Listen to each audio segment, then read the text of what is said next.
وصحبه وسلم تسليما. إذن مرحبا بكم في حصة جديدة لتصحيح نموذج امتحان جهوي، يعني سيسيون نورمال 2019 لجهة الشرق، الخاص لي أولى باك آداب وعلوم إنسانية. إذن كنتمنى أن يعني هاد المدة كاملة يعني تكونوا في أتم الاستعداد للامتحان. إذن غنشوفو كيما يعني طبقا للمقرر في الاجتياز هاد الامتحان، يعني الحساب العددي. إذن كالنشاط الأول فهو الحساب العددي. إذن أولا نصحح أو عفوا نحل المعادلة التالية: 2 إكس أس 2 ناقص 3 إكس زائد واحد تساوي صفر. إذن دائما نحدد معاملات أ و ب و سي. إذن أ هو 2 ثم ب هو ناقص 3 إذن مع الإشارة، ثم سي هو واحد. إذن نحسب دلتا لأنها معادلة من الدرجة الثانية. ب أس 2 ناقص 4 في أ في سي، يعني ناقص 3 لكل أس 2 ناقص 4 في 2 في واحد، ويساوي ناقص 3 لكل أس 2 يعني 9، ثم ناقص 4 في 2 هي 8 في واحد يعني 8، يعني يساوي واحد. إذن أكبر من صفر، أكبر قطعا من صفر. نعم إذن فهو أكبر من صفر. إذن للمعادلة حلين. دونك l'équation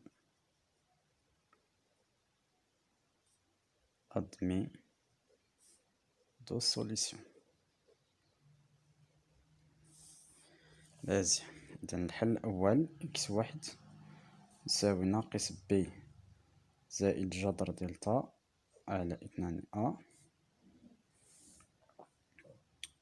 والحل الثاني ناقص ب ناقص جذر دلتا على 2 أ. إذن يساوي ناقص 3 بين قوسين زائد جذر دلتا اللي هو جذر 9 عفوا جذر واحد عفوا، ثم على 2 في 2، يعني ناقص 3 زائد 3 زائد واحد على 4، يعني 4 على 4 يعني إكس واحد يساوي ماذا؟ هو واحد. ثم إكس 2 يعني ناقص 3 ناقص جذر واحد على 2 في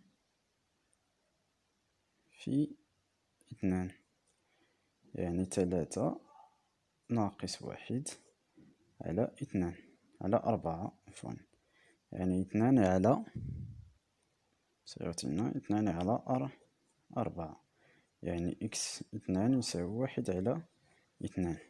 إذن لا بأس أن دائما هاد ناقص ب ناقص جذر دلتا هو يعني نرمزو ليه دائما بإكس واحد، لا بأس أنك يعطينا قيمة صغيرة أصغر. جيد. ثم إذن هذا فيما يخص يعني المعادلة. ثم ثانيا حل المتراجحة لنيكواسيون اللي هي 2 إكس أس 2 ناقص 3 إكس زائد واحد أصغر من أو يساوي صفر. نعم. إذن هنا غنقولو دابخي لا كيستيون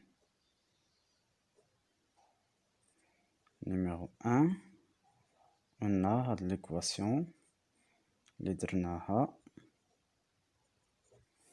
admis deux solutions. admis deux solutions. إكس واحد اللي هو واحد على جوج لا بأس، أي إكس 2 اللي هو واحد. تمام، كنسبقو العدد الأصغر على العدد الأكبر. إذن اش غنديرو؟ إذن طابلو دو سين ديال ديال 2 إكس أس 2 ناقص 3 إكس زائد واحد.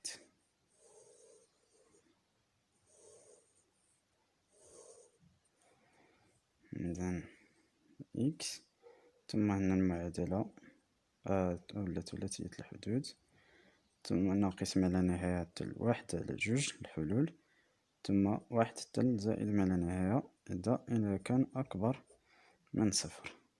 إذن إشارة أ خارج الجذرين اللي هي إشارة 2، يعني أ أكبر من صفر، إذن هنا زائد، ثم هنا إشارة عكس إشارة أ. مزيان. إذن اش من الرمز عندنا؟ أصغر من أو يساوي. أصغر من أو يساوي الإشارة ناقص. ثم إذن المجال هو من واحد على 2 حتى لواحد. ثم الحلول يعني معلومة، إذا قلنا أو يساوي، إذن سيكون ماذا؟ مغلق عند الحل. جيد. إذن هذا فيما يخص يعني السؤال الأول والسؤال الثاني في الحساب العددي. جيد. إذن ثم في السؤال الثالث إذن خاص بحل النظمة. إذن إكس زائد إكغيك يساوي 9، ثم إكس ناقص 2 إكغيك يساوي 3. إذن نفس الشيء نحدد المعاملات.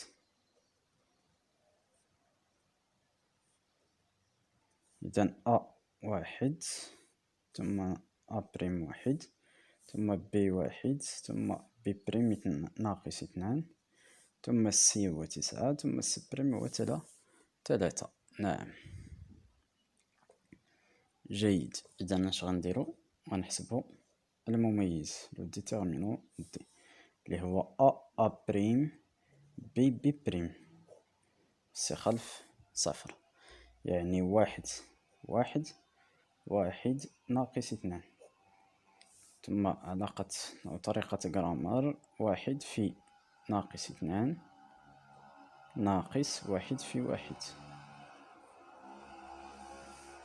يعني ناقص 2 في واحد هو ناقص 2 ناقص واحد، يعني يساوي ماذا؟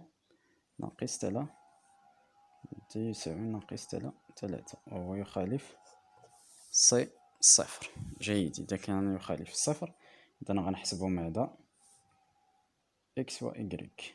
إذن بحيث دي دو إكس هو، إذن كنحيدو أو تنعوضو أ بريم سي بريم، سي بريم، وكنخليو بي بريم.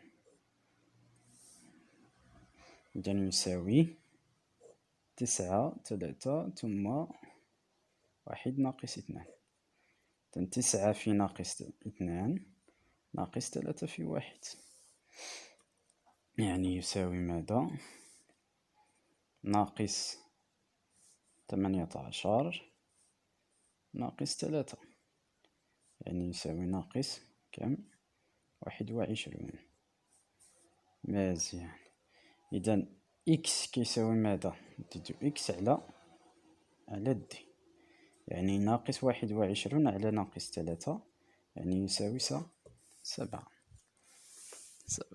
باين بأن إكغيك غيكون 2 تقريبا. إذن ثم ديدو إكغيك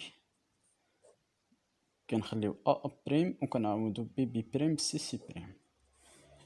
إذن واحد 9 3، يعني واحد في 3 ناقص واحد في 9، يعني يساوي كم؟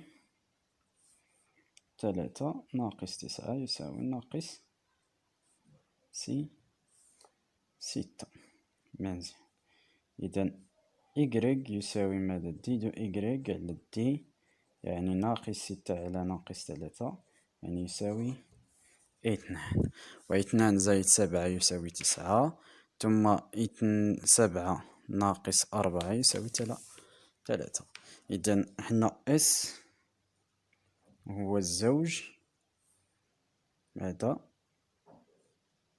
إكس إكغيك، يعني 7 اثنان، زوج ناقص. جيد، إذن هذا فيما يخص السؤال الثالث. ثم فيما يخص يعني البروبليم، يعني المسألة، عندنا عدد ديال التلاميذ كيساوي 35، اللي عندهم الرسم يعني اللي عزيز عليهم الرسم، يعني اللي عزيز عليهم الرسم 20 يمثل 20 في المئة دو ان. إذا بغينا هاد العدد، إذا بتيت ان اش غيساوي؟ نعم، إذا باش نفهمو مزيان غندير واحد الرسم، يعني هذا هو العدد الكلي هو ان، إذا 20 في المئة منهم، إذا 20 في المئة من التلاميذ يعني يحبون الرسم. إذا بغينا العدد، إذا هاد ان كيساوي ماذا؟ هو غرونت ان في النسبة المئوية، يعني أن 35 في ماذا؟ في 20 على 100. مزيان، إذا سيساوي 7. إذن 7 هم عدد يعني التلاميذ الذين يحبون الرسم. إذن جيد، إذن هذا فيما يخص الحساب العددي. إذن أتمنى لكم التوفيق، والسلام عليكم ورحمة الله تعالى وبركاته. إذن بسم الله الرحمن الرحيم. إذن الحصة الثانية في هذه الفقرة خاص يعني للمتتالية والحسابية. إذن النشاط الثاني في نفس الامتحان. إذن أولا عندنا أولي ان هي سويت أريتميتيك، وعندنا مع حد أولي زيرو ونقلبو عليه من بعد مع اغ اللي هو لاغيزون اللي هو يساوي 8، ثم حد من الحدود التال اللي هو أولي 5 كيساوي 50. نعم، إذا السؤال الأول هي الصيغة ديال أولي ان، دونك أولي ان en fonction de n. مزيان، et U0 واخا. إذن donc on a ULI n, c'est une suite linéaire arithmétique avec R égale à 8 et ULI 5 égale à 50. مزيان، donc quel que soit n appartient à n,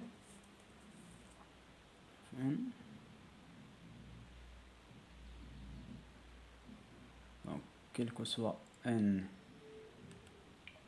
appartient à n غيكون هاد الحد العام أولي ان الترم جينيرال يكون على شكل أولي بي زائد ان ناقص بي في ار. جيد، مزيان، بحيث أولي ان هو اللي بغينا، أولي بي راه غنعوضوه أولي 5 زائد ان هو اللي بغينا ناقص بي إلا كان أولي بي هو أولي 5، يعني أن بي سيساوي 5. نعم،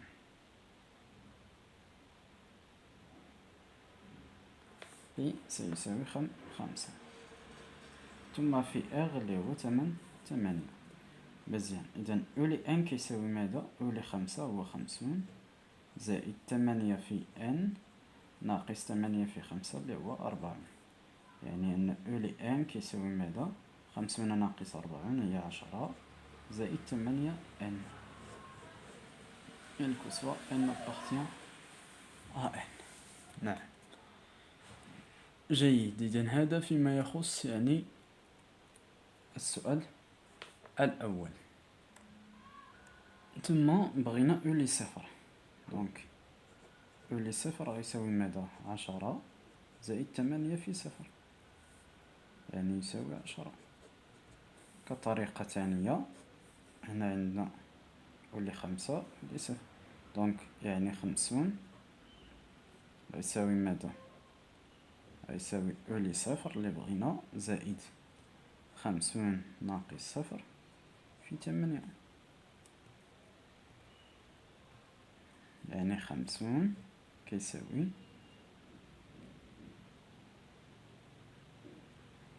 5 عفوا 5 في 8 هو 40 زائد 40.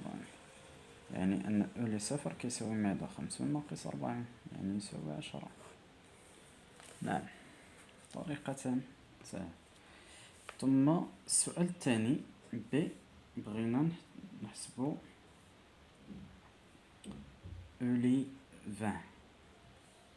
دونك on a quel que soit n appartient à n، أولي n كيساوي 10 زائد 8 في n من الأحسن.